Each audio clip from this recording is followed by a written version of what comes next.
हास्य जत्रेचे कलाकार आपल्या सोबत आहेत, पृथ्वी प्रताप आणि माने.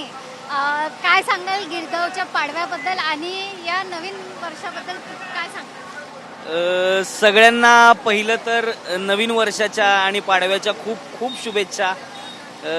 आम्ही हास्य जत्रेतून तुमच्या समोर येत असतो.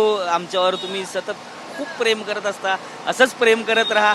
आणि मला म्हणजे मी आणि पृथ्वी गेल्या 5-6 वर्षांपूर्वी याच गर्दीमध्ये धक्काबुक्कीमध्ये कसेबसे यायचो, पोचायचो, फार उत्साह वाटायचा.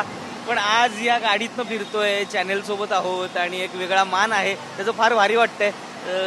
तर माझ्याकडून खूप खूप खूप शुभेच्छा सगळ्यांना. तुम्ही वेगवेगळ्या भूमिका साकारता, प्रेक्षकांना हसवता, वेगवेगळे रंग घेऊन कदाचित तुम्हाला या चेहऱ्यावर खूप कमी ओळखतात.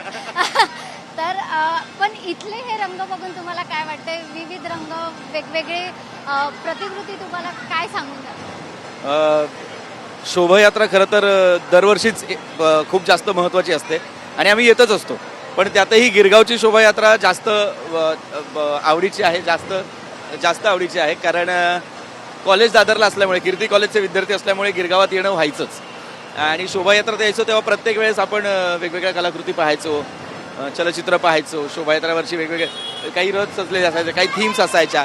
ह्या सगळ्या गोष्टी जेव्हा पाहत होतो आणि आत्ताही पाहतो तेव्हा खूप भारी वाटतं, उत्साह वाटतो. कारण आपणच आपली संस्कृती जपायला हवी आणि ते संस्कृती जपण्याचं काम गिरगावात मराठी माणूस व्यवस्थित करत असतो हे नेहमी दिसतं.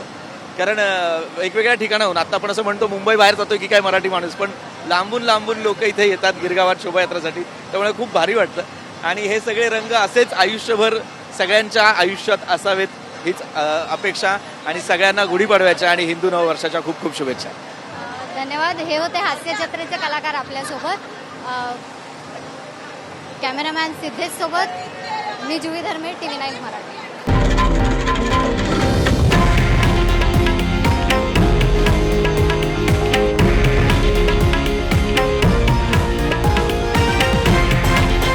हे आहे देशातील नंबर 1 न्यूज नेटवर्क आणि आपण पाहत आहात TV9 मराठी, एकमेव.